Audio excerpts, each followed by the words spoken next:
आम आज मैथिल विहार police station में आस पहुंचू। सैनिक स्कूल बचाओ एरिया हटाओ जो भुवनेश्वर वुमेन सेंटर अभियान चली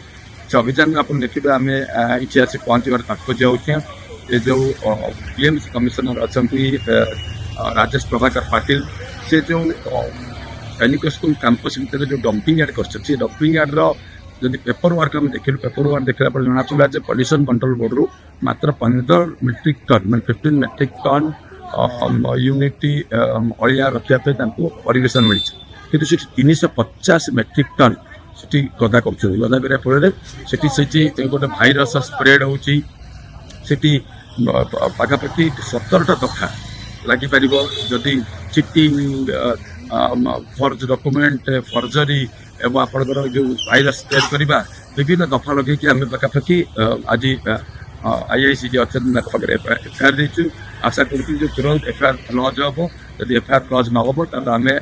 हायर कोर्टर द्वारस्थ हूँ कहीं गोटे फर्ज डॉक्यूमेंट कर बिना CPO consent to operation certificate environment clearance certificate से 350 मेट्रिक टन प्रोसेसिंग करने को अलाउ कला किए से बड़ बड़ मेसीन बसई बड़ बड़ से जो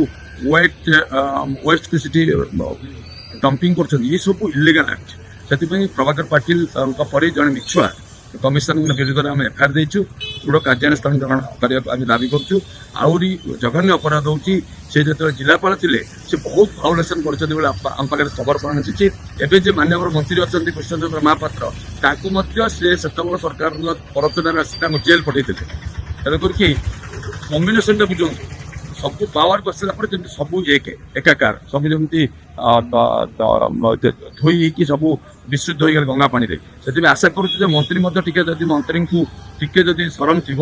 मंत्री ये लोक विरुद्ध कार्यानुष्ठान ग्रहण करेंगे।